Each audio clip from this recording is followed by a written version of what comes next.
Let's talk a little bit more UK politics right now with the man that we love to talk about all the time. That's Benjamin Laker, who's always got that magnificent Skype connection. It's the best in the country there to have a chat to him. All right, Benjamin, of course, you're a professor at the Henley Business School, but so much more than that.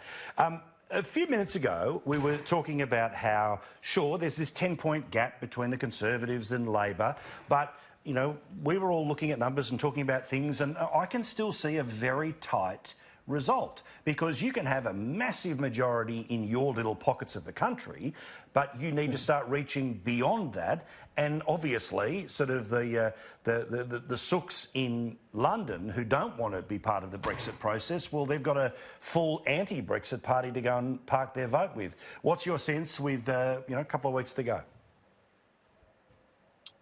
Well, evening to you, Paul, and absolutely right. This election is so difficult to call, and the latest report this morning is that over a third of the country are actually going to tactically vote, meaning that they are not going to vote for the party of their choosing, but rather they're going to vote to ensure the party they least want to get into power is successful. And of course, we do know that the Conservative vote has remained steady, 10 points, as you say, and that would equate to about 349 seats.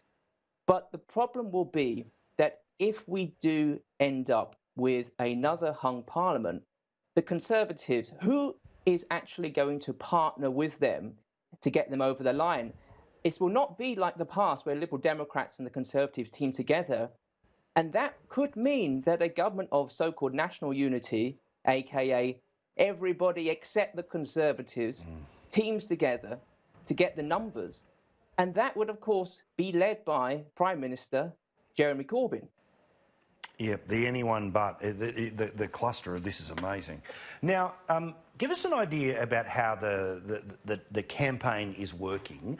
Are we seeing, because it feels like when, I check in on my mates at Adam Bolton and Sky UK, there doesn't seem to be a lot of massive rallies happening, a lot of sort of shows of giant support. That's what Corbyn was able to do at the last election, whether that's a trick that'll play out in the final 10 days or not. Conversely, the same when it comes to Boris Johnson. They both seem to be sort of, turn up in a room with 20 people in it, 50 people in it, but not try to have a room with a few thousand people in it, and that matters in a country that's got as many million as you do.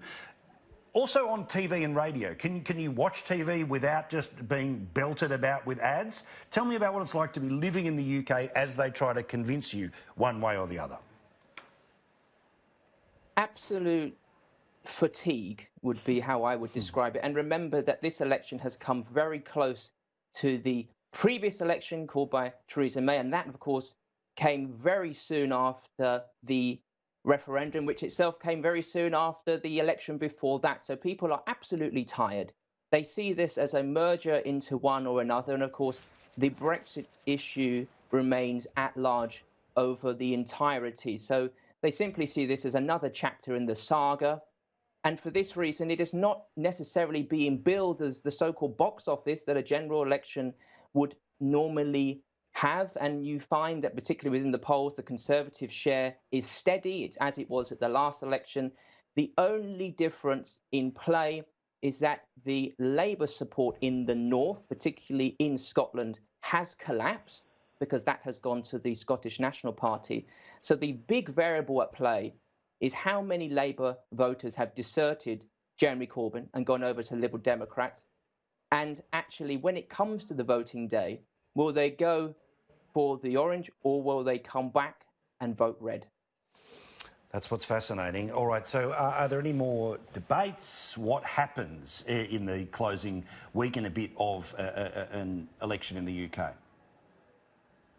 We've seen a number of television debates and none of them have been particularly good. No leader has looked particularly strong, and actually it's a case of being the best of the worst. Jeremy Corbyn having two interviews that can only be described as a car crash. Jo Swinson, her interview was also not particularly well liked by the electorate. But also remember, at play, there is another story in the UK, and that's all about Prince Andrew. And a lot of the headlines and the focus and the attention are on that right now. And actually, in summary, I think people are just a little bit bored of politics right now. Yeah, it feels like, you know, they're in their corners. They know which way they're going to go. They know who they think is good, bad or indifferent. All right, well, keep that wonderful background and that $1 million smile, because we're going to be talking a lot in the next little while. Thank you so much, Benjamin. All the best. Cheers, mate.